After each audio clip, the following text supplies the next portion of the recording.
दोस्तों नमस्कार। Learning by AP sir YouTube channel में आपका स्वागत है।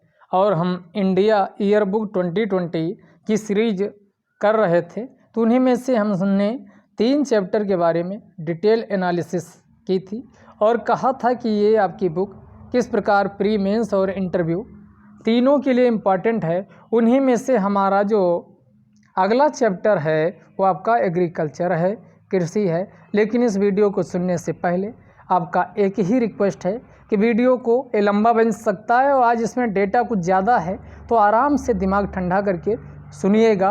और इसका यूज हम मेंस का जो 3rd पेपर होता है उसके वहाँ मल्टीपल टाइम्स हम इस डेटा का यूज कर सकते हैं, क्योंकि जब तक हम किसी डेटा के साथ कोई बात नहीं करते हैं तब तक वो आपका आंसर सर्टिफाई नहीं होता, सब्सटेंशिएट नहीं होता। तो सब्सटेंशिएट करने के लिए क्वेश्चन को हमें डेटा की आवश्यकता होती और इस डेटा को हम यहाँ इंडिया ईयरबुक से उठा सकते हैं।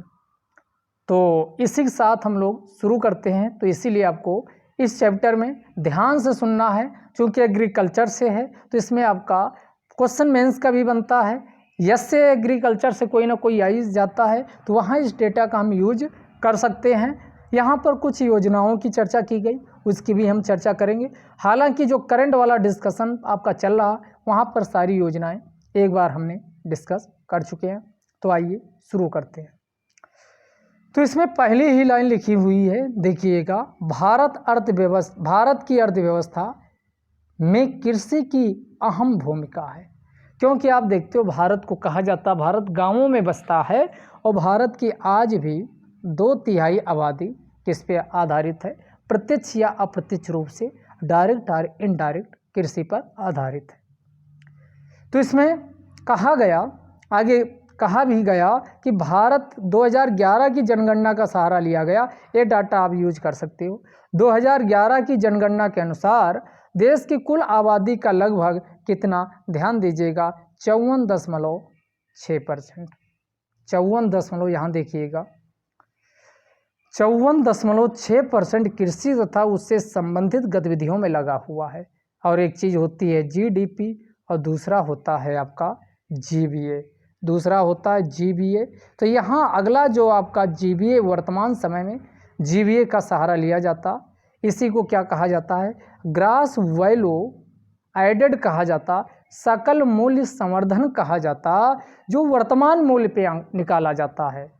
जैसे जीडीपी को किसी आधार वर्ष पे निकाला जाता 2011-12, 2004-5, लेकिन वर्तमान समय में रियल टाइम जैसे 2017 चल रहा, तो 17 के हिसाब से क्या महंगाई है, क्या मुद्रास्फीति, क्या वस्तुओं के दाम ज़्यादा हुए, किन वस्तुओं के कम हुए, इन सब का यानी रियल टाइम में जब हम निकालते हैं तो उसी को जीबीए कहा जाता।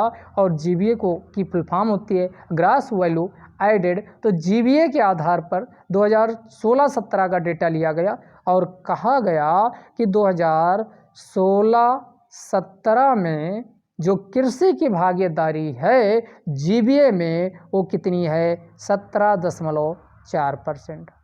17.4%। तो यहाँ आप डेटा यूज कर सकते हो।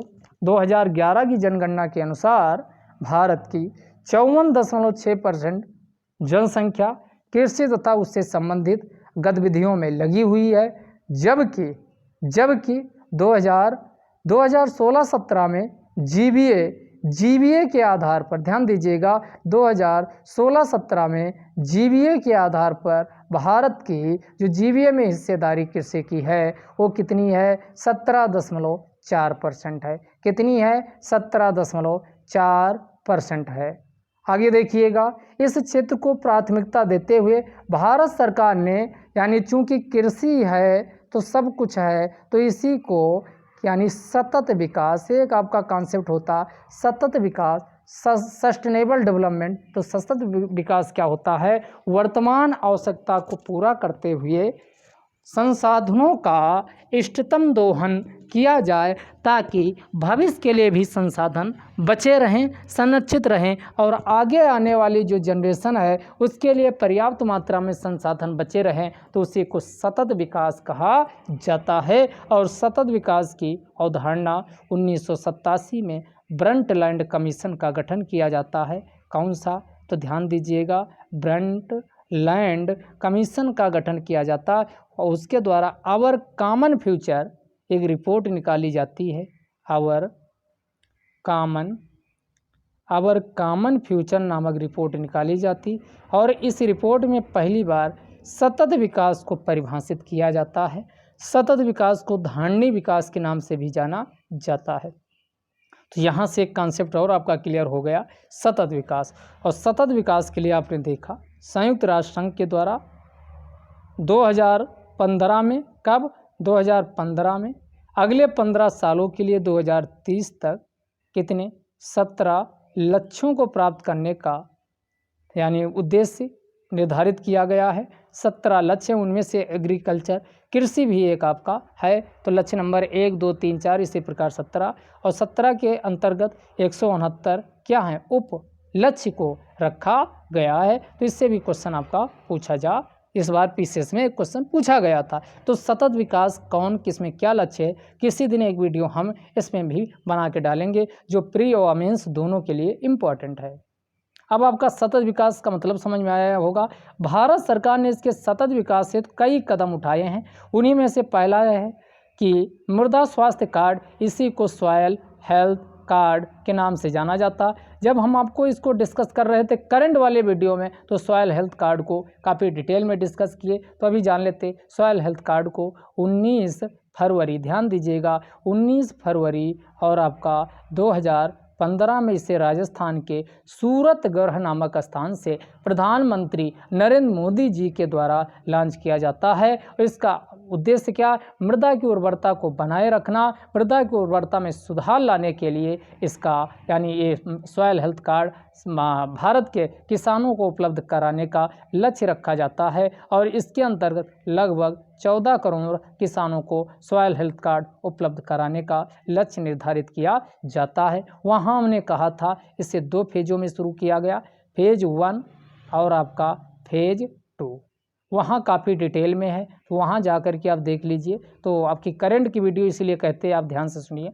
तो फेज 1 2015 से 17 था, 2015 से 17 था। इसमें बताए थे 10.74 करोड़ किसानों को इसमें आइडेंटिफाई किया गया है। तो आपको ये बिल्कुल क्लियर हो गया होगा। 10.74 करोड़ आपका 2015 से 17 के अंतर्गत किसानों को सॉयल हेल्थ कार्ड उपलब्ध कराया गया। उसके बाद फेज 2 आपका जो चलता है वो 2017 से कब तक चलता है? 19 तक। और इसके अंतर्गत कितने किसान? तो 11.69 करोड़ किसानों को इसमें लक्ष्य यानी शामिल किया जाता, उनको सॉयल हेल्थ कार्ड उपलब्ध कराया जाता। फिर इसमें आपके कौन कौन से पोषक तत्व की जांच की जाती है, ये सब वहाँ डिटेल में आपको बताए थे। तो आइए इसी के साथ आगे देखिए। तो इसमें कहा गया कि सतत विकास के लिए कई कदम उठाए हैं। अगला, मृदा स्वास्थ्य कार्ड योजना द्वारा सतत आधार पर मिट्टी की उर्वरता में सुधार लाना।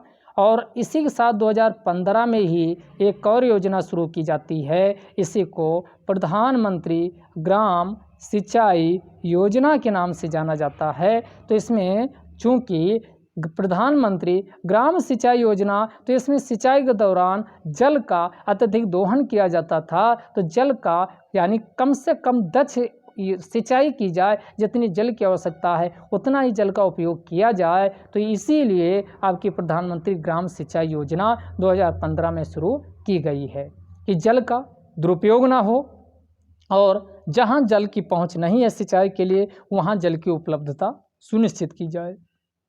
तो प्रधानमंत्री ग्राम सिंचाई योजना के माध्यम से बढ़ी हुई जल क्षमता व सिंचाई के उपयोग में सुधार करने और इसी के साथ आपका 2015 में ही एक और योजना शुरू की गई, परंपरागत कृषि विकास योजना। परंपरागत कृषि विकास योजना में ये भी आपकी 2015 में शुरू हुई है। तो ये 3 आपकी 2015 की ही स्कीम है। इसके अंतर्गत क्या जाता परंपरागत कृषि विकास योजना के अंतर्गत, इसमें जो उर्वरक होते हैं जैसे आपका NPK, नाइट्रोजन, फास्फोरस, पोटास और साथ ही कीटनाशकों का प्रयोग ना के बराबर होता है, नहीं किया जाता। तो प्रश्न है क्या किया जाता? तो इसमें ऑर्गेनिक उर्वरकों का प्रयोग किया जाता है, अर्थात जैविक खेती को क्या किया जाता, इसमें बूस्ट किया जाता, जैविक कृषि को बढ़ावा दिया जाता। तो जैविक कृषि को इसमें क्या किया जाता, बढ़ावा दिया जाता है। तो इसी को परंपरागत कृषि विकास योजना के नाम से जाना जाता है। तो इससे क्या होगा, किसानों को उर्वरकों पर, कीटनाशकों पर निर्भरता कम होगी।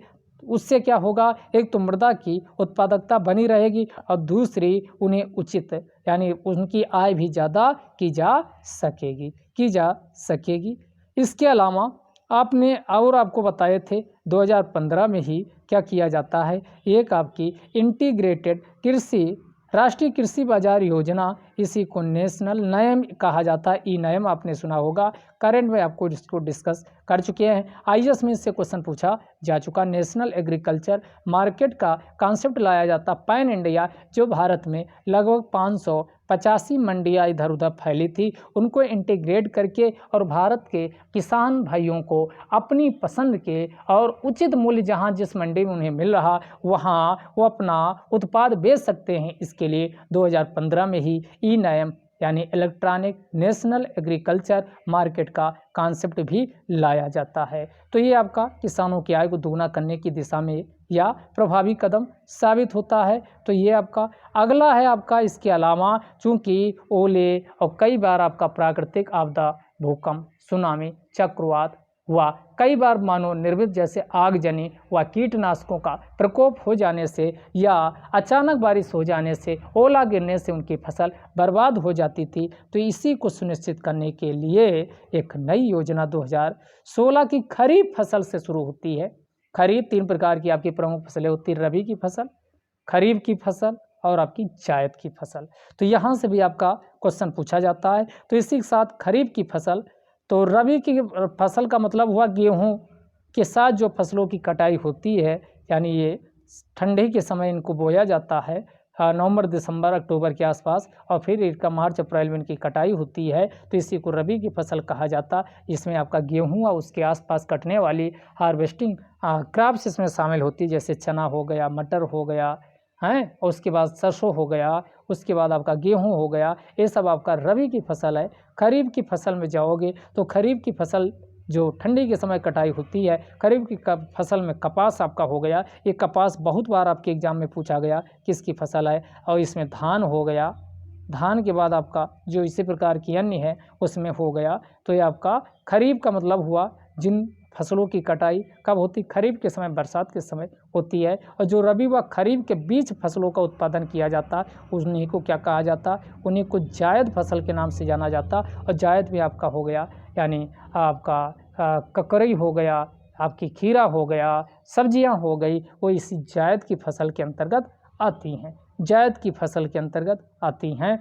तो 3 प्रकार की प्रमुख रूप से भारत में फसलें उगाई जाती हैं। तो इसी को अनिश्चितता, जो मानसून की अनिश्चितता, इसके साथ हमने बताया प्राकृतिक व मानव जनित बहुत कई प्रकार की आपदाएं आती थी, उससे आपकी फसल बर्बाद हो जाती थी। उसी में बीमा को सुनिश्चित करने के लिए यानी 2016 कब, तो ध्यान दीजिएगा 2016 से, कब से, 2016 से एक आपकी स्कीम चलाई जाती है, उसी को प्रधानमंत्री फसल बीमा योजना के नाम से जाना जाता है। प्रधानमंत्री फसल बीमा योजना से प्री मेंस दोनों में क्वेश्चन आईएएस में आपका पूछा जा चुका। पेपर उठा के देखिएगा, 2017 का पेपर उठाइए, 2016 का पेपर उठाइए, तो यहाँ से क्वेश्चन आपका पूछा गया। तो इसमें क्या किया जाता, प्रीमियम जो अलग अलग डिसाइड किया जाता है। ध्यान दीजिएगा, रबी की फसल के लिए, दूसरा आपका खरीफ की फसल के लिए, तीसरा कमर्शियल जो क्रॉप होती हैं,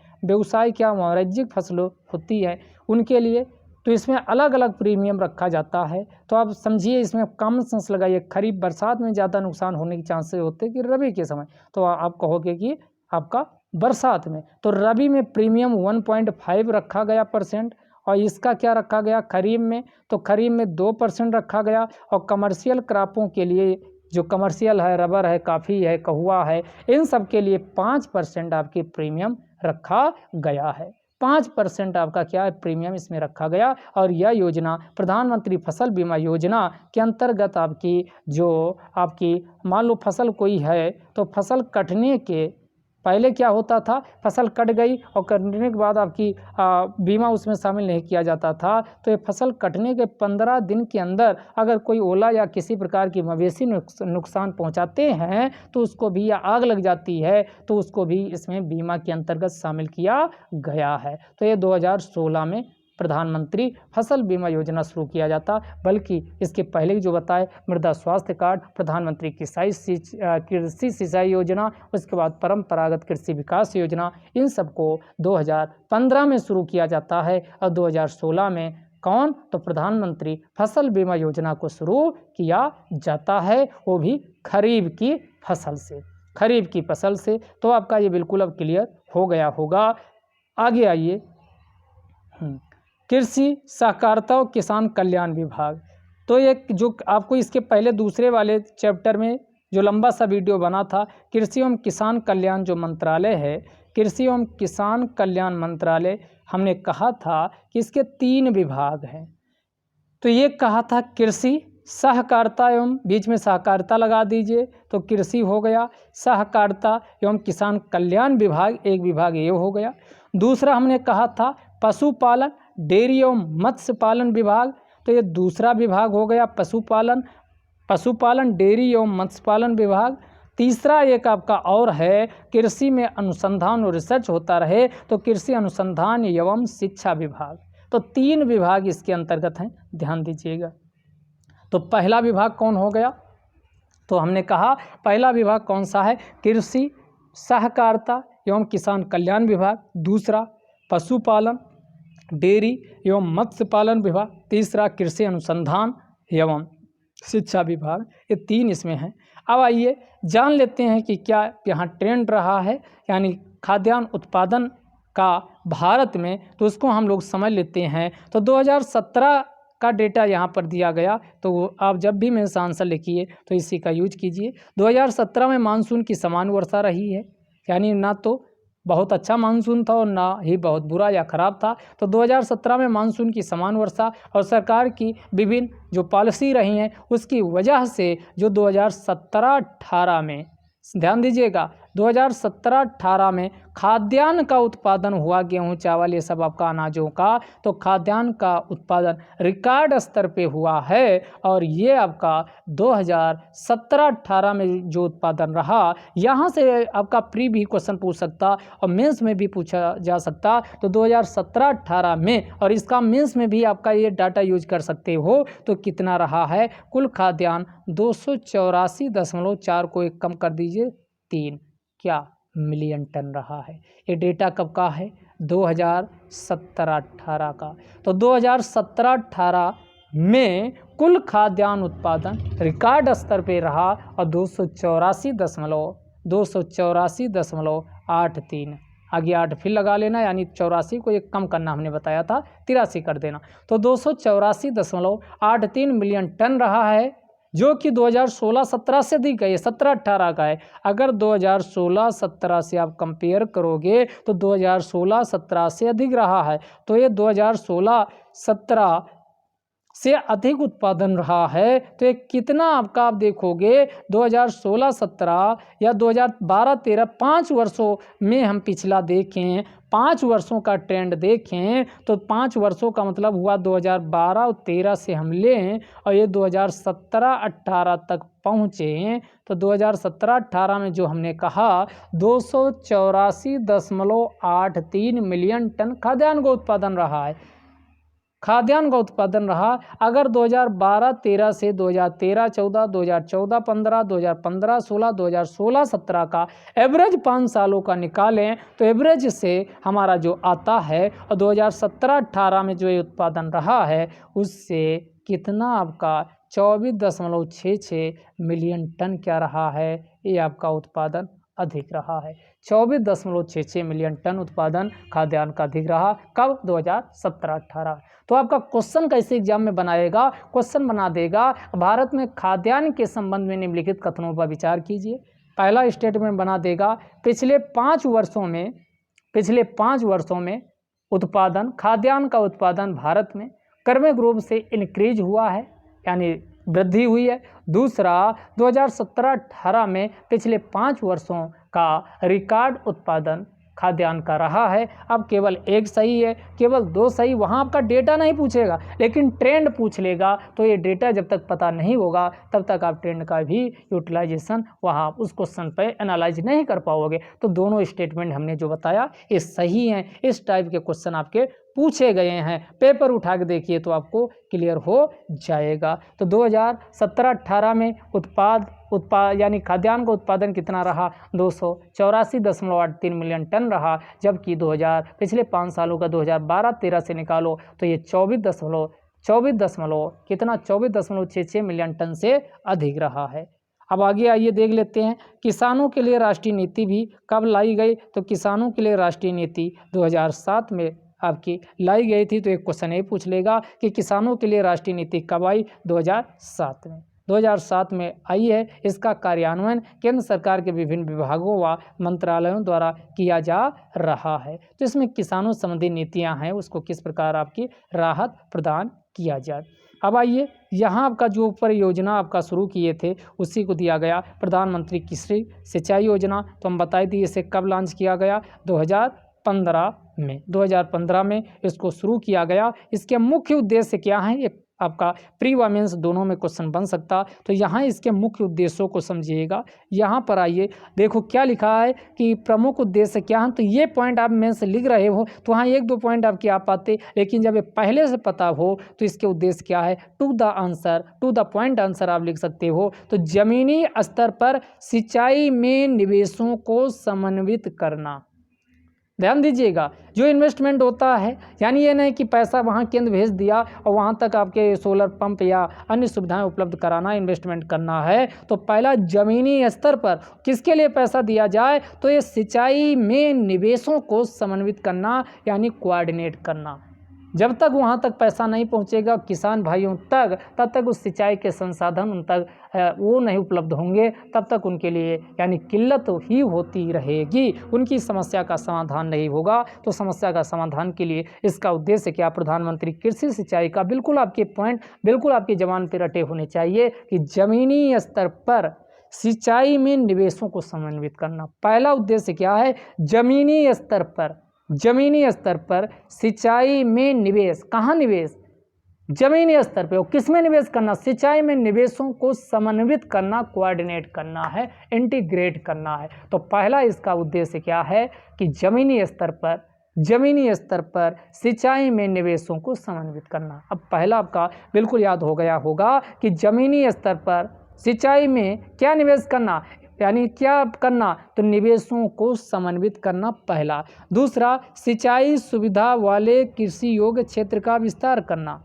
इसका मतलब क्या हुआ, जहाँ पर यानी सिंचाई तो की जा सकती लेकिन संसाधन उपलब्ध नहीं है तो वहाँ पर सिंचाई के संसाधन उपलब्ध कराए जाएं। तो इसका अगला उद्देश्य क्या है कि सिंचाई सुविधा वाले कृषि योग्य क्षेत्र का विस्तार करना ताकि और अधिक खाद्यान्नों का उत्पादन हो सके। तो सिंचाई सुविधा वाले कृषि योग्य क्षेत्र का, क्योंकि कृषि जहाँ पर हो सकती, अब ऐसी जगह नहीं बंजर है वहाँ पर आप ये विस्तार कर रहे हो तो उसका फायदा नहीं मिलेगा। तो सिंचाई सुविधा वाले कृषि योग्य क्षेत्र का विस्तार करना। अगला, पानी का अपव्यय कम करने हेतु और खेतों में उपलब्ध पानी का बेहतर उपयोग करना। ध्यान दीजिएगा, पानी का अपव्यय है कम करना और खेतों में जो उपलब्ध पानी उसका बेहतर उपयोग, सुनिश्चित सिंचाई और पानी बचाने वाली अन्य प्रौद्योगिकियों को अपनाने में वृद्धि करना, यानी इसी को प्रति बूंद अधिक फसल यानी आपका 1 ड्रॉप मोर क्रॉप कहा जाता है। तो आपका 1 ड्रॉप मोर क्रॉप की कॉन्सेप्ट को क्या अपनाना, यानी ऐसी प्रौद्योगिकियों को अपनाना जिससे कि पर ड्रॉप मोर क्रॉप होता हो, यानी आपका पानी कम से कम यूज होता हो जबकि उत्पादन अधिक से अधिक होता हो। तो ये आपका अगला हो गया कि खेतों में उपलब्ध पानी का अपव्यय कम करने हेतु और खेतों में उपलब्ध पानी का बेहतर उपयोग करना, सुनिश्चित सिंचाई और पानी बचाने वाली अन्य प्रौद्योगिकियों को अपनाने में वृद्धि करना और भूमिगत जलाशयों के रिचार्ज में जो अंडरग्राउंड पानी होता है उसका रिचार्ज अधिक होता रहे। तो ये आपका भूमिगत जलाशयों के रिचार्ज में वृद्धि करना और सतत जल संरक्षण, विधियों को लागू करना, ये सब आपका इसका उद्देश्य रहा है। इसका उद्देश्य रहा है तो आपका प्रधानमंत्री कृषि सिंचाई योजना ये आपकी अब समझ में आ गई होगी। तो इसका उद्देश्य क्या है तो आप जान ही गए हो। जमीनी स्तर पर सिंचाई में निवेशों को समन्वित करना पहला है। दूसरा, सिंचाई सुविधा वाले कृषि योग्य क्षेत्र का विस्तार करना, और तीसरा आपका पानी का अपव्यय कम करना और खेतों में उपलब्ध पानी का बेहतर उपयोग करना। अगला, ऐसी प्रौद्योगिकियों को अपनाना जो पानी की बचत करती हों तथा वन ड्रॉप मोर क्रॉप की अवधारणा को समाहित करती हूँ। और सबसे लास्ट हमने कहा कि भूमिगत जलाशयों के रिचार्ज में जो आपकी तालाब हैं, पोखर हैं, झील हैं, इनमें क्या करना, जल को इकट्ठा करना, एकत्रीकरण करना। तो भूमिगत जलाशयों के रिचार्ज में वृद्धि करना और सतत जल संरक्षण की विधियों को अपनाना जिससे कि जल को बचाया जा सके, ये प्रमुख उद्देश्य रहे हैं। अगर ये सब पता है तो आपका आंसर आराम से हैंडल हो जाएगा। और इस मिशन का जो कार्यान्वयन कर रहा है वर्तमान समय में, समझिएगा, इसमें एक जल शक्ति मंत्रालय है। जल शक्ति मंत्रालय, ग्रामीण विकास एवं गंगा संरक्षण, कृषि एवं किसान कल्याण मंत्रालय। तो इसमें कौन कौन आपके शामिल हैं तो जल शक्ति मंत्रालय। और जल शक्ति मंत्रालय आप समझते हो कि जो जल शक्ति मंत्रालय है इसको ग्रामीण विकास गंगा संरक्षण को मिला करके जल शक्ति मंत्रालय और कृषि कल्याण मंत्रालय को मिला करके बनाया गया। तो वर्तमान में प्रधानमंत्री कृषि सिंचाई योजना का कार्यान्वयन जल शक्ति मंत्रालय के द्वारा किया जा रहा है। और जल शक्ति मंत्रालय के अंतर्गत एक विभाग है कृषि सहकारिता एवं किसान कल्याण विभाग, उसी के अंतर्गत इसको क्या किया जा रहा, यानी इसको लागू किया जा रहा है। आगे देख लेते हैं कृषि क्रेडिट की, यानी किसान भाइयों को ऋण की सुविधा उपलब्ध होती रहे। तो इसके लिए भी आपका इसमें बताया गया कि प्रत्येक वर्ष निरंतर कृषि ऋण प्रवाह में क्या हुई है, प्रगति हुई है, वृद्धि हुई है। और 2016-17 में कितने, तो आपका ये 90,000 करोड़ रुपए का लक्ष्य निर्धारित किया गया था और दिया गया 1,65,756 करोड़ रुपए किसानों को ऋण के रूप में उपलब्ध कराए गए हैं। तो ये आपका 2017-18 में फिर 1 लाख करोड़ रुपए का लक्ष्य आपका निर्धारित किया गया ताकि किसानों को आसानी से कर्ज उपलब्ध होता रहे। 7% KCC आप जानते हो 1998-99 से ये योजना किसानों को ऋण की सुविधा के लिए शुरू की गई थी। तो इसी को KCC किसान क्रेडिट कार्ड कहा जाता है। इसमें 7% आपकी ब्याज लगता है, लेकिन समय से आप वापस कर देते हो तो 3% की आपको सब्सिडी सरकार आपकी तरफ से दे देती है और आपकी प्रभावी जो ब्याज दर होती है वो 4% होती है। तो यहाँ KCC से भी आपका क्वेश्चन पूछा गया है। आगे आइए, फसल बीमा यानी जो क्रॉप इंश्योरेंस होता है, तो आपके देखते हो प्राकृतिक आपदाएं, भूकंप, सुनामी, चक्रवात या कई प्रकार की अनाज आती, कीटनाशक फसलों को खा जाते, बीमारियां बहुत फसलों में फैल जाती, कई बार बेमौसम बारिश या मौसम के अनुकूल बारिश नहीं हो पाती, तो मौसम की प्रतिकूलता के कारण फसल बर्बाद होने की स्थिति में किसानों को राहत पहुंचाने के लिए राष्ट्रीय फसल बीमा योजना यानी शुरू किया गया है। राष्ट्रीय फसल बीमा योजना शुरू किया गया। तो ये राष्ट्रीय फसल बीमा योजना आपका क्या किया गया था, शुरू किया गया था। इसके अंतर्गत रूपांतरित राष्ट्रीय कृषि योजना, तो रूपांतरित राष्ट्रीय कृषि योजना ये मॉडिफाइड नेशनल एग्रीकल्चर स्कीम कहा जाता और ये 2010 में शुरू होती है। मौसम आधारित फसल बीमा योजना और नारियल खजूर बीमा योजना, इनको शामिल किया गया है। और यही राष्ट्रीय फसल बीमा योजना, हमने कहा राष्ट्रीय फसल बीमा योजना में कौन कौन आपका, इसी को आगे चल करके 2014 में हमने कहा, यानी 2015 में इसी को प्रधानमंत्री फसल बीमा योजना के अंतर्गत शामिल कर लिया गया है। प्रधानमंत्री फसल बीमा असल में होता क्या, 1999 में या 99 में शुरू होती है राष्ट्रीय फसल बीमा योजना। राष्ट्रीय फसल बीमा योजना 1999 में शुरू किया जाता और आगे चलकर 2010 में इससे एक और स्कीम इसमें कवर की जाती है, उसी को मॉडिफाइड या रूपांतरित राष्ट्रीय कृषि योजना कहा जाता। तो ये आपका आगे चल करके 2010 के बाद इसमें 3 योजनाएं आ जाती हैं। राष्ट्रीय फसल बीमा योजना के नाम से जिसको जाना जाता है, तो इसमें रूपांतरित राष्ट्रीय कृषि योजना, और उसके बाद आपका मौसम आधारित फसल बीमा योजना, और उसके बाद नारियल खजूर बीमा योजना, नारियल खजूर बीमा योजना इसके अंतर्गत शामिल किया जाता है। लेकिन जब 2014 में एनडीए सरकार आती है तो इन सभी को मर्ज करके एक नए सिरे से योजना शुरू करती, उसी को क्या कहा जाता है, आपकी प्रधानमंत्री फसल बीमा योजना। प्रधानमंत्री फसल बीमा योजना ये 2016 से पूरी तरीके से लागू हो जाती है। प्रधानमंत्री फसल बीमा योजना 2016 में क्या हो जाती, पूरी तरीके से लागू हो जाती। ध्यान दीजिएगा, प्रधानमंत्री फसल बीमा योजना पहले 3 हमने बताया था, वो 2015 में शुरू हुई थी, जबकि प्रधानमंत्री फसल बीमा योजना 2016 में शुरू हुई। तो इसी में सारी योजनाएं जो चल रही थी, राष्ट्रीय फसल बीमा योजना, रूपांतरित कृषि राष्ट्रीय कृषि योजना, मौसम आधारित फसल बीमा योजना, नारियल खजूर बीमा योजना, इन सबको मर्ज कर दिया जाता और एक नई योजना आपकी चालू होती है, उसी को प्रधानमंत्री फसल बीमा योजना के नाम से जाना जाता है। अब आपका यहाँ तक का ये क्लियर हो गया होगा। आगे आइए देखते हैं। तो भारत में आपका क्या है, CACP आयोग है, इसी को कृषि लागत एवं मूल्य आयोग कहा जाता है, और इसकी स्थापना कब होती है, 1965 में होती है।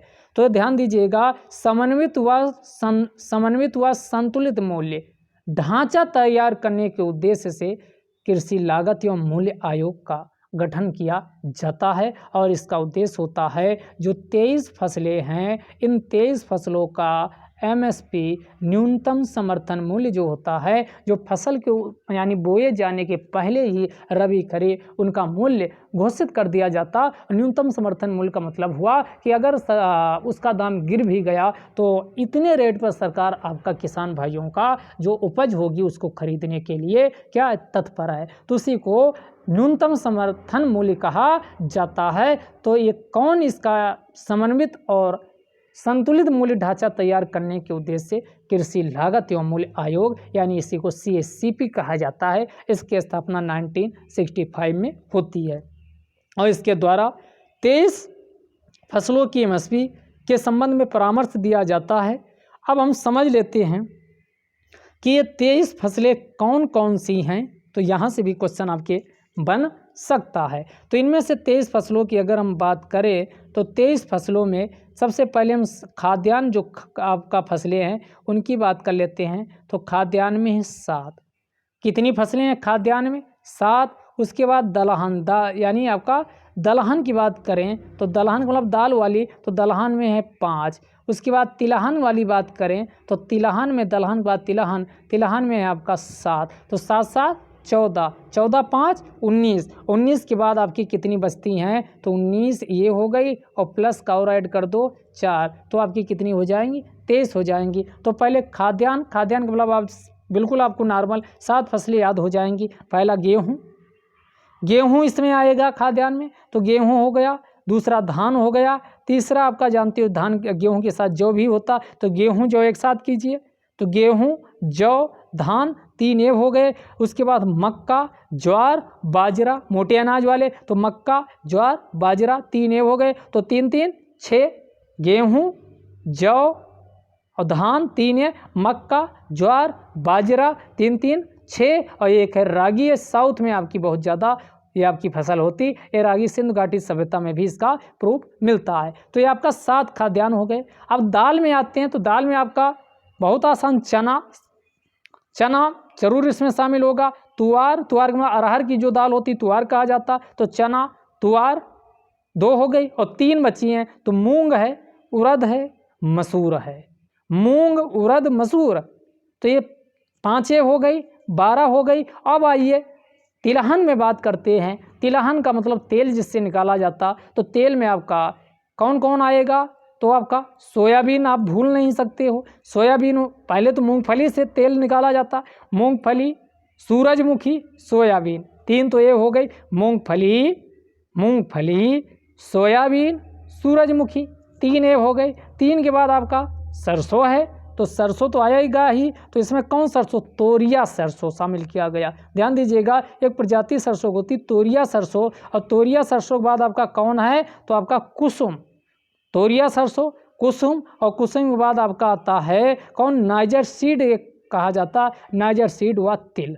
तिल का मतलब आपका जो गांव में होंगे उनको पता होगा तिल होता, तो तिल को भी शामिल किया गया। तो ये 7 आपकी कौन है, आपकी तिलहन की हैं। एक बार फिर से तिलहन वाली रिपीट करते हैं, तो तिलहन वाली 7 फसलें कौन हैं, तो आपको बिल्कुल क्लियर हो गया होगा। तो हमने कहा मूंगफली शुरू कर दो, मूंगफली हो गया।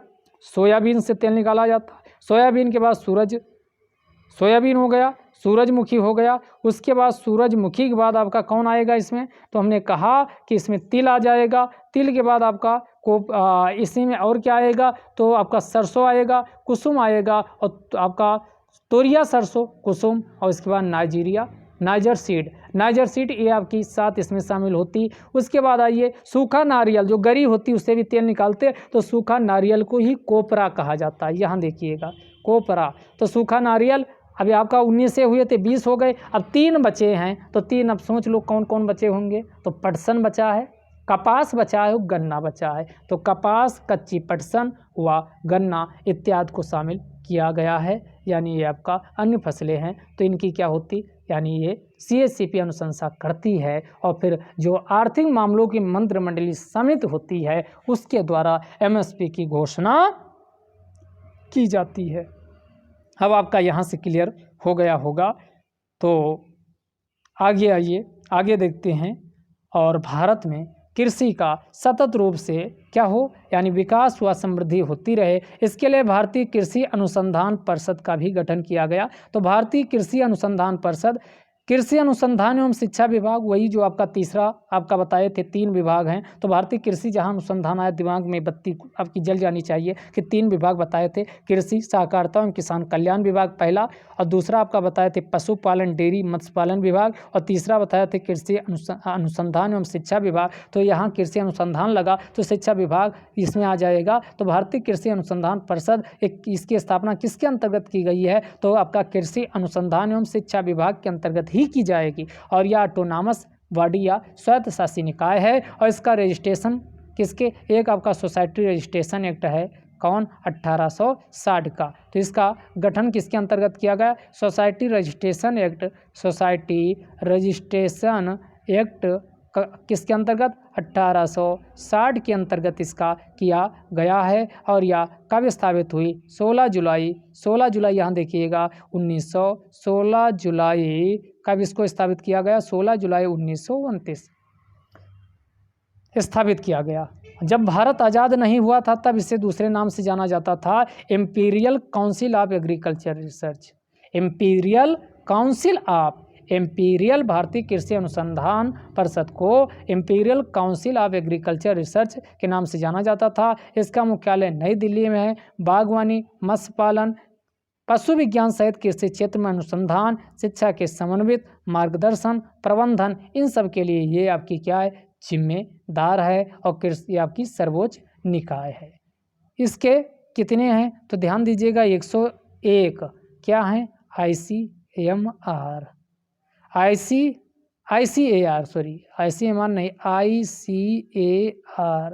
Indian council for agriculture research यानी संस्थान है, और 71 कृषि विश्वविद्यालय है, और यह सर्वोच्च इसको दर्जा भारतीय कृषि अनुसंधान परिषद को दिया गया है। और इसी के सतत प्रयासों से भारत में जो हरित क्रांति 1966 में स्वामीनाथन के प्रयासों से,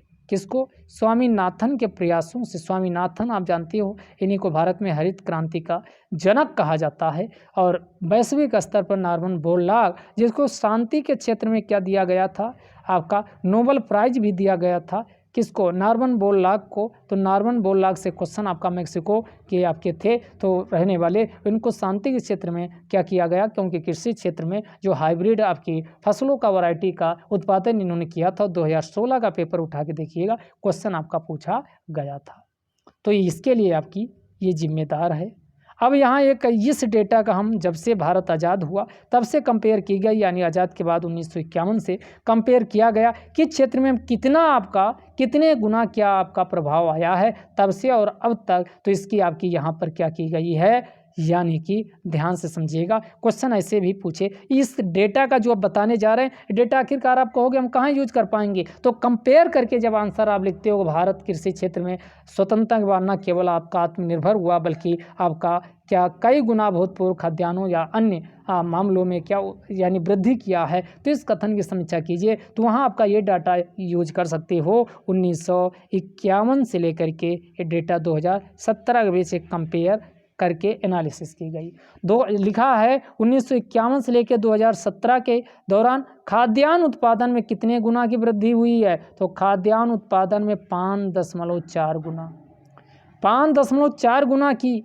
और बागवानी में और ज़्यादा वृद्धि हुई है, तो पहला खाद्यान्न हो गया और दूसरा आपका क्या हो गया, बागवानी हो गया। और बागवानी में 10.1 यानी 10.1 गुना की वृद्धि हुई है। तो ये आपका देखिए अब आपका ज़्यादा होता चला। पहला आपका खाद्यान्न है, खाद्यान्न में 5.4 गुना की। पहला कौन क्षेत्र बताया गया है, डेटा बिल्कुल रट जाना चाहिए। खाद्यान्न में आपका कितना, 5.4 गुना की। दूसरे नंबर पे कौन, अब आगे इंक्रीजिंग हो रही, बागवानी में कंपेयर 1951 और 2017 के बीच हो रहा है। बागवानी में 10.1 गुना की।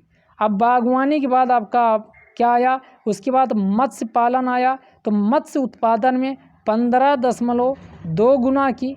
और मत्स्य के बाद आपका दुग्ध उत्पादन आया, तो दुग्ध उत्पादन में कितने गुना, तो दुग्ध उत्पादन में 9.7 गुना। तो 9.7 गुना हम बीच में ही ले आए तो और अच्छा आपका रहेगा, तो ताकि ये डेटा का एक लिंकेज बन जाएगा। तो पहला हमने कहा खाद्यान्न, खाद्यान्न में कितने गुना की वृद्धि हुई है, बहुत है आसान है, 5.4 गुना। उसके बाद फिर आप यहाँ खाद्यान्न दूध आपका हो जाएगा, दूध भी इस्तेमाल खाद्यान्न मान सकते हो इसका। दूसरे नंबर पे 9.7 गुना की वृद्धि हुई है। इसके बाद हमने कहा कि बागवानी पे आ जाइए, 9.7 के बाद बागवानी, तो बागवानी में कितनी हुई है, तो 10.1 गुना की हुई है, 10.1 गुना की हुई है। फिर हमने कहा कि अगला कौन है, अगला हमने कहा मत्स्य पालन पे आ जाइए, तो मत्स्य पालन में कितनी वृद्धि हुई है, तो मत्स्य पालन में वृद्धि हुई है 15.2 गुना की। मछली में आपकी, और सबसे ज़्यादा मछली के बाद आपका मुर्गी का मतलब अंडा देना, तो अंडा उत्पादन में सबसे ज़्यादा वृद्धि हुई है 48.1 गुना की। 48.1 गुना की क्या हुई है, तब से वृद्धि हुई है। तो एक बार हम फिर से रिपीट करते हैं, 1951 से 2017 के बीच क्या क्या हम अभी तक उपलब्धि प्राप्त कर पाए हैं कृषि के क्षेत्र में। तो हमने क्या कहा, इस डेटा को एस्से में भी आप यूज कर सकते हो, या आपका इंटरव्यू में कोई क्वेश्चन पूछा जाता है वहाँ आप बोल सकते हो, या फिर आपका मेंस के आंसर राइटिंग में थर्ड पेपर में कोई आता है क्वेश्चन कंपेयर एनालिसिस का, वहाँ पर यूज कर सकते हो। तो आपका डिपेंड करता है, आप यूज करना, आपको डेटा आना चाहिए। तो सबसे टेंसेट तभी आपका आंसर होगा और अच्छे मार्क्स मिलेंगे। जब तक आपका डेटा के साथ बात नहीं करोगे, अच्छे आंसर मीन्स आपका अच्छे मार्क्स आपको मेंस के थर्ड पेपर में मिलने वाले नहीं हैं। तो हमने कहा 1900 एक तरफ 1951 है और दूसरी तरफ 2017 है। तो मान लो जितना एक यहाँ था, तो हमने कई क्षेत्रों को लिया। तो पहला हमने कहा खाद्यान्न ले लीजिए, खाद्यान्न में हमने कहा 5.4 गुना की 2017 तक वृद्धि हो गई 1951 की तुलना में। दूसरा हमने कहा दूध वाला क्षेत्र ले लीजिए, तो हमने कहा 9.7 गुना की क्या हो गई, वृद्धि हो गई। दूध के बाद फिर हमने कहा कि बागवानी ले लीजिए, खाद्यान्न के बाद फिर आपका बागवानी ले लीजिए, तो बागवानी में हमने कहा 10.1 गुना की वृद्धि हो गई। बागवानी के बाद फिर हमने कहा मत्स्य पालन ले लीजिए, मत्स्य पालन में 15.2 गुना की क्या हो गई, यानी वृद्धि हो गई है। तो मत्स्य पालन में 15.2 गुना की। और सबसे ज़्यादा जो वृद्धि हुई है वो अंडा उत्पादन में है। और अंडा उत्पादन में कितनी वृद्धि हुई, तो हमने कहा कितनी आपकी वृद्धि हुई है, तो आपको बिल्कुल याद रखना 48.1 गुना की। कितनी, 48.1 गुना की क्या हुई, वृद्धि हो गई है। राष्ट्रीय खाद्य पोषण सुरक्षा पर इसका प्रत्यक्ष प्रभाव देखा जा सकता। कृषि क्षेत्र, भारत में कृषि में उच्च शिक्षा के क्षेत्र में उत्कृष्टता को लाने के लिए जो परिषद आपकी भारतीय कृषि अनुसंधान परिषद अभी बताए, तो उसका प्रमुख रूप से रोल रहा है। आगे आइए, मिट्टी एवं जल उत्पादकता की बात कर लेते हैं। तो देश के प्रमुख प्राकृतिक भौगोलिक क्षेत्रों, उप प्राकृतिक भूगोल संबंधी क्षेत्रों, कृषि पारिस्थितिकी क्षेत्रों। अभी आपका यही पूछ लेगा एग्रीकल्चरल इकोलॉजिकल रीजन्स, ये आपका कब से शुरू किया गया? तो ये आपका एग्रीकल्चर इकोलॉजिकल रीजन ये 1992 से शुरू किया गया। तो पहला यही क्वेश्चन बन गया।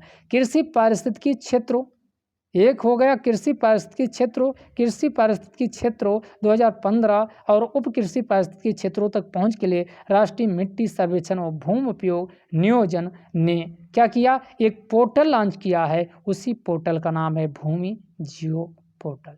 भूमि जियो पोर्टल आपका कहाँ किस प्रकार की फसल उत्पादन आपका क्या है, इसमें मिट्टी, जमीन के प्राकृतिक रूप, वर्षा, तापमान, फसल वृद्धि, सिंचाई की स्थिति, इस सब का क्या करता यानी सर्वे करता है। तो ये आपका ये मोबाइल आपका विकसित किया गया है, तो ध्यान दीजिएगा। तो ये आपका भूमि जियो पोर्टल। आगे आइए, इसमें कुछ है नहीं, इसमें वही है कि इसके क्या क्या भारत के द्वारा विकसित किया गया। तो जितना आपको पीटी के लिए इम्पॉर्टेंट है, मेंस के लिए उतनी ही पॉइंट आपको यहाँ हम बताएंगे। अब आइए पशुधन की यहाँ बात हम कर लेते हैं कि पशुधन की स्थिति क्या है। तो पशुधन की अगर हम बात करें तो यहाँ आपका यहाँ आ जाइए। पशुधन में वैसे इसमें कुछ आपके एग्ज़ाम के लिए इम्पॉर्टेंट नहीं है, तो इसमें वही है पशुधन में कि नस्ल आनुवंशिक सुधार किया जाए। साहिवाल पशु, गीर, कंकरेज, ये आपके जो पशु हैं स्वदेशी पशुओं की नस्ल में सुधार किया जाए। तो इसके लिए कई भैंस सुधार परियोजना नेटवर्क के तहत जो नीली रावी भदावरी एक भैंस होता है, स्वयं प्रजनन केंद्र संरक्षण सुधार इकाई के रूप में कार्य किया जा रहा। जाफराबादी, ये भी भैंस की एक प्रजाति होती है। दूसरा आपका है पंधारपुरी, सुरती, ये सब आपके केंद्र स्थापित किए गए हैं। तो इसमें आपका एग्ज़ाम के लिए कुछ आपका इम्पॉर्टेंट है नहीं, जो एग्ज़ाम के लिए इम्पॉर्टेंट है आगे आएगा तो उसकी हम बात करेंगे। अब यहाँ फसल प्रबंधन कैसे कैसे किया गया तो यहाँ देख लीजिए। तो आपका मक्का गेहूँ चावल में दीर्घावधि खेतों के प्रयोगों के संकेत मिले। लोग इनका ज़्यादा से ज़्यादा आपका चावल, गेहूँ, मक्का इत्यादि का क्या करते, खेती करते हैं। तो ये आपका इसमें आपका ध्यान दीजिएगा। सिंचाई के लिए जो तकनीकी का प्रयोग किया गया, तो इसमें आपका कई प्रकार की तकनीकें की गई है। और चने की आपकी यहाँ देखो एक सम्राट आपका यहाँ जितना डेटा है काम का, सम्राट एक किसकी है तो चने की एक वैरायटी है। तो इसका उत्पादन ठीक ठाक आपका रहा है। IPM 205/7 की तुलना में ये भी चना की प्रजाति है। तो ध्यान दीजिएगा IPM 207/5 ये भी आपका क्या है चने की, इसकी तुलना में सम्राट किस्म की आपकी चना की वैरायटी है उसका क्या हुआ है उत्पादन अधिक हुआ है। स्प्रिंकल सिंचाई से पानी कितने % आपका कम हुआ है, यानी हम पानी को बचाए हैं। जो आपका स्प्रिंकल होती है फव्वारा वाली सिंचाई, तो फव्वारी की सिंचाई से हम 26.3% आपका क्या जल को बचा पाए हैं।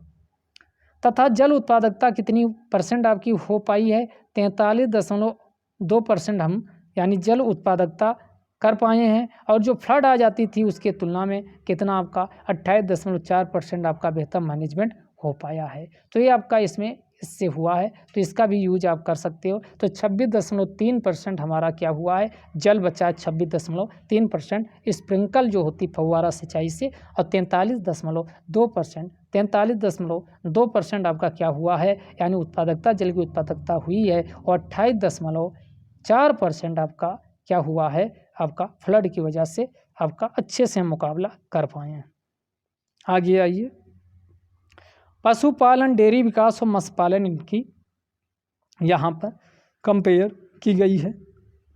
तो आइए जो काम का है उसकी हम बात कर लेते हैं। तो भारत के पास पशुधन व मुर्गी पालन की विशाल संपदा है और बहुत सारे हैं। तो यहाँ पशुधन जो 19वीं पशुधन हुई थी जनगणना, उसी के अनुसार अगर हम बात करें तो देश में इस समय गाय की संख्या 300 मिलियन है।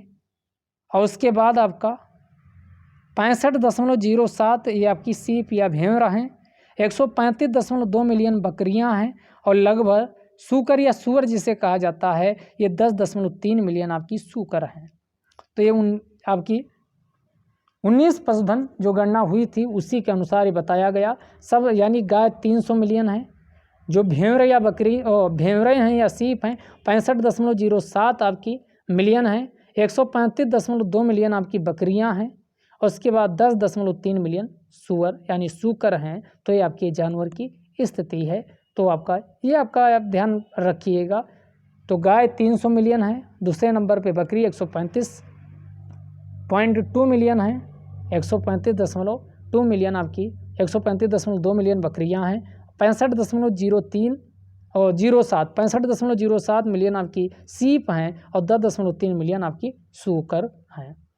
आगे आइए, पशुधन उत्पाद की अगर हम बात करें तो पशुधन उत्पाद ये आपका कितना रहा है, तो यहाँ आपका ये आपका मूल्य के रूप में आपका याद नहीं रहेगा, तो आपको ध्यान भी नहीं रखना है। यहाँ एक पॉइंट आपको ध्यान रखना कि पशुधन के मामले में देखोगे भारत जो दूध का उत्पादन करता है विश्व में, ध्यान दीजिएगा, भारत दुग्ध उत्पादन में दुनिया का सबसे बड़ा उत्पादक बना हुआ है। सबसे ज़्यादा दूध का उत्पादन विश्व में कौन करता? भारत करता है और दूध का सबसे ज़्यादा ये इस्तेमाल भी करता है। अब दुग्ध का कितना उत्पादन कहाँ रहा उसकी यहाँ पर एक कंपेयर एनालिसिस की गई। तो 2017-18 हमने कहा 18 तक का ये डेटा लिया गया। तो कितना दुग्ध का उत्पादन हुआ है? तो 165.4 मिलियन टन का 2017-18 में 165.4 मिलियन का।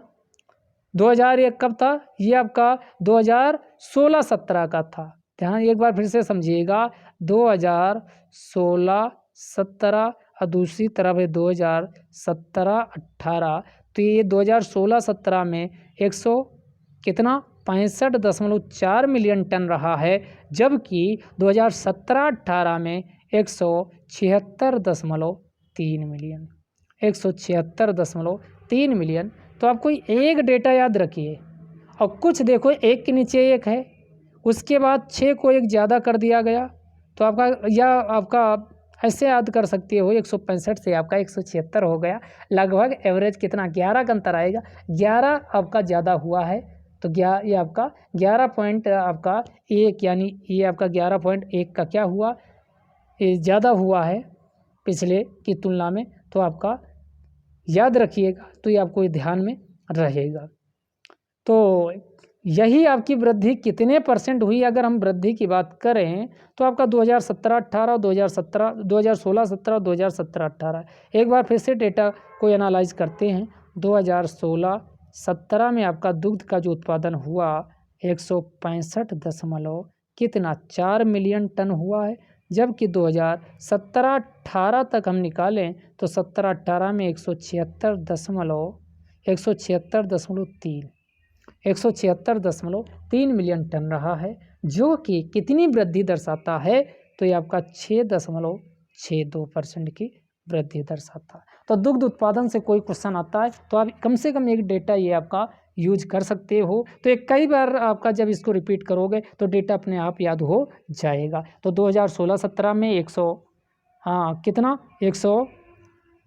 165.4 मिलियन टन रहा, जबकि 2017-18 में 176.3 मिलियन टन दुग्ध का उत्पादन रहा, जो कि 6.62% की वृद्धि दर्शाता। और प्रति व्यक्ति दूध की यानी उपलब्धता जो भारत में है वो कितनी है? तो ध्यान दीजिएगा 375 ग्राम प्रतिदिन। इतना दूध हमारे प्रति व्यक्ति के हिसाब से हमारे यहाँ उपलब्ध है। अब आइए अंडा उत्पादन की हम बात कर लेते हैं। तो इसमें अंडा उत्पादन का, तो इसमें भी पिछले 4 हमने कहा अंडा उत्पादन का देखा था 1951 से हमने कंपेयर किया था 2017 तक। तो हमने कहा था 48.1 गुना की क्या हुई? वृद्धि हुई है। तो सबसे ज़्यादा जो अंडा उत्पादन में क्या हुई? वृद्धि हुई है। उसका रीज़न रहा कि अत्याधुनिक तकनीकी आविष्कारों के आधार पर, यानी गैर वैज्ञानिक रूप से भी, यानी क्या किया जाने लगा, इसका कमर्शियल उत्पाद के आधार पर अंडा का उत्पादन किया जाना यानी शुरू रहा है। तो आपका प्रति व्यक्ति इस समय अंडा की 2017-18 में जो उपलब्धता है बहुत ज़्यादा है। 74 अंडा प्रति व्यक्ति भारत में सालाना, ये 1 साल का है, 74 अंडा प्रति व्यक्ति यानी भारत में उपलब्ध है। तो आपका कितना अंडा उत्पादन रहा है? तो ऐसा कोई स्पेसिफिक क्वेश्चन नहीं बनेगा, आप केवल एक ये डेटा याद रखिएगा जिसका इस्तेमाल कर सकते हो। बाकी अब ध्यान दीजिएगा, लगातार आपका क्या हुआ? उत्पादन अंडे का ज़्यादा रहा है। अब ऊन उत्पादन की बात कर लेते हैं। तो ऊन उत्पादन में यहाँ आंशिक रूप से गिरावट देखी गई है।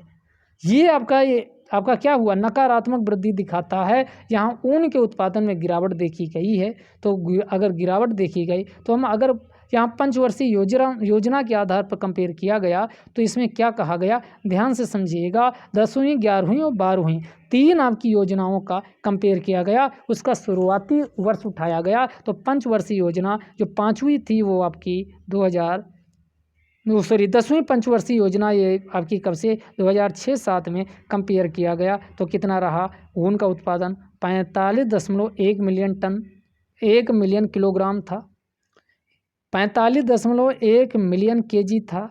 वहीं 2011-12 यानी 11वीं पंचवर्षीय योजना में जाओगे तो जो 2011-12 में जो ऊन का उत्पादन रहा वो घटा है। कितना रहा है, तो 44.7 मिलियन रहा है। तो फिर से एक बार रिपीट करते, 2006-07 में ऊन का उत्पादन 45.1 मिलियन केजी रहा है, जबकि 2011-12 में इसका उत्पादन कम हुआ है, 44.7 मिलियन रहा है। और वहीं 2016-17 में जाओगे तो 2016-17 में और घटेगा। तो ये कितना 2016-17 में कितना 43.5 मिलियन किलोग्राम रहा है, यानी नकारात्मक हुआ है। तो 2017-18 तक का हमने ट्रेंड देखा तो 2017-18 में ये नकारात्मक रहा है, कितना और घट गया, 44.7 से घट के 43.5 पे आ गया। तो आपका डेटा बिल्कुल तैयार। 2006-07 में आपका कितना रहा, तो आप कहोगे कितना 45.1 मिलियन केजी रहा है। 2011-12 में जाओगे तो आपका 44.7 केजी रहा। वहीं 2016-17 में जाओगे तो और घटा है, ऊन का उत्पादन कितना हो गया है, तो आपका ये आपके घट करके कितना रहा है, तो आपका ये हो गया है कितना, तो आपको बताए अभी 43.5 मिलियन रहा। नकारात्मक वृद्धि इसमें देखी गई है। मांस उत्पादन की बात करें तो मांस उत्पादन कितना रहा है, तो मांस उत्पादन अगर हम बात करें तो 2006-07 से इसमें भी कंपेयर की गई तो 2006-07 में कितना रहा, 2.3 मिलियन टन था। वहीं 2011-12 के बीच इसमें कंपेयर की गई, ये कितना ज़्यादा हो गया, यानी 2.3 से आपका कितना हो गया 5.5 हो गया। यानी 2 के साथ 3 प्लस कर दो, 3 के साथ 2 ये उल्टा वाला प्लस कर दो तो अगला वाला आपका आ जाएगा। तो डेटा इसे आप अपने हिसाब से याद रख सकते हो। तो ये 5.5 आपका हो गया। तो 2 में इधर वाली संख्या और इधर वाले में इधर वाली प्लस करोगे तो यानी 2 में 3 करोगे 5 और इसके बाद 3 में 2 करोगे तो आपका 5। तो आपका कितना रहा, तो आपका ये डेटा आपका याद रहेगा। 2006-07 में जो मांस का उत्पादन रहा है मांस, तो आपका कितना 2.3 मिलियन टन था। वहीं आपकी 2011-12 में 5.5 मिलियन टन हो गया। और 2000 आगे अगर हम देखें तो ये 12वीं पंचवर्षीय योजना की हम बात करें तो 2012-13 के दौरान ये 5.5 मिलियन टन और ज़्यादा हुआ। और लास्ट वाला याद रखिएगा 2017-18 और 17 में लास्ट में 7 आ रहा है। तो मांस उत्पादन कितना हो गया 7.7 मिलियन टन तक पहुंचा था। तो ये 2017-18 का ये मांस उत्पादन का क्या रहा, ट्रेंड रहा है। तो ये मांस उत्पादन आपने इसमें देख लिया। इसके बाद आगे आते हैं मछली उत्पादन। मांस के बाद मांस वाला बिल्कुल आपका बहुत आसान आपका है याद रखना। 2006-07 आप बना लीजिए, 2011-12 बना लीजिए, 2017-18 तो ट्रेंड क्या रहा 2.3 हमने कहा, 2 में 3 तो ये 5 और 3 में 2 5 इतना मिलियन टन। इसके बाद आपका ये 7 आया है तो ये 7.7 लगा दीजिए। ये आपका मांस का उत्पादन मिलियन टन रहा है। ओके, तो आपका याद हो गया होगा। आगे देखिए भारत में जो ये आपका भारत है तो मछली का उत्पादन, यहाँ नदी बहुत सारी, महानदी गोदावरी कृष्णा कावेरी, इधर आपका तो अंदर पोखर तालाब जलाशय बहुत हैं, दूसरे तट भी है। तो भारत में जो मछली उत्पादन होता है आंतरिक जल स्रोतों के अलावा जो भारत की ये तटीय रेखा है वो 81 और इसका 81 को उल्टा कर दो 18 किलोमीटर तटीय लंबी मत्स्य पालन के क्षेत्र में काफ़ी संभावनाएं यानी ये क्या करती है, उत्पन्न करती है। तो इसमें आपका ये बताया गया 13,77,244 टन मछली का उत्पादन 2017-18 में रहा है। तो भारत में जो टोटल मत्स्य पालन का 2017-18 में आंतरिक और आपका बाहर दोनों को मिला दिया जाए तो कितना रहा है। तटीय और अंतर्देशीय मछली इनलैंड वाटर में जो मछली उत्पादन होती है वो कितनी रही है, तो ध्यान दीजिएगा 13 लाख, लगभग आप 13,77,244 आपका मिलियन टन मछली उत्पादन रहा है। तो ये आपका एक डेटा है, दो याद रख सकते हो। 2 लाख ही तो था, इतना था नहीं, 2 लाख नहीं था, 13 लाख था। ध्यान दीजिएगा 13,77,244 ये रहा है। तो कितना 13,77,000 ये डेटा कब का है, मछली उत्पादन का 2017-18 का। तो ये इतना डेटा, केवल इतना कि एग्रीकल्चर से डेटा याद कर लो, काम चल जाएगा। तो 13,77,000, 13,77,244, तो 13,77,244 मिलियन टन क्या रहा मछली का उत्पादन 2017-18 में रहा। कीमत मत याद रखिएगा, आपका उसका कोई यूज नहीं है। राष्ट्रीय पशुधन मिशन की हम बात करें तो राष्ट्रीय पशुधन मिशन जो आपका डेयरी और आपका मछली मुर्गी पालन की सफलता जब हो गई तो पशुधन के क्षेत्र में सतत और दीर्घकालिक विकास के लिए तो राष्ट्रीय पशुधन योजना जो शुरू की गई ये 2014-15 में शुरू की गई है। तो पहला क्वेश्चन यही है, राष्ट्रीय पशुधन मिशन कब शुरू किया गया। 2014-15 में 2,800 करोड़ रुपये के साथ इसे राष्ट्रीय पशुधन मिशन के नाम से शुरू की गई। लक्ष्य रखा गया कि इसमें पशुधन के अंतर्गत क्या, पशुओं के लिए उत्तम चारे की उपलब्धता में, चारा अच्छे से पशु के लिए उपलब्ध हो उसमें सुधार करना, जोखिम कवरेज को कम करना, प्रभावी विस्तार करना, क्रेडिट आसानी से पशु खरीदने के लिए भैंस गाय ये आपका मिलती रहे और पशुपालकों को संगठित करना। तो ये सब इसमें आपका लक्ष्य रखा गया था। और इसके 4 ध्यान दीजिएगा 4 लक्ष्य आपका उपलक्ष्य रखे गए थे। पहला पशुधन पालन विकास करना, पूर्वोत्तर क्षेत्र जो आपका है अरुणाचल प्रदेश, नागालैंड, मणिपुर, मिजोरम, मेघालय, त्रिपुरा, असम, सिक्किम, यहाँ पर सूकर पालन, सुअर जुअर जो होता है सूकर पालन, उसका विकास क्या करना, इनके यानी विकास को सुनिश्चित करना, उत्तम चारे की व्यवस्था करना और कौशल विकास, तकनीकी हस्तांतरण, इनका प्रचार प्रसार करना, ये सब आपका रहा है। इसका किसके लिए, आपका पशुधन। अब आगे देखिएगा पशुधन जो आपकी सेंसस हुआ, जनगणना, ये पहली बार कब हुई थी तो 1919-20 में पहली बार क्या हुई थी, पशुधन जनगणना हुई। और आपकी 2019 में आपकी 20वीं पशुधन जनगणना हुई है। तो इसके अनुसार जो भारत में पशुधन की संख्या हो गई है वो पशुधन की संख्या कितनी हो गई, 536 मिलियन हो गई है। और 2012 में जाओगे तो पशुधन कितने थे, तो ये आपका 512.06 मिलियन थे।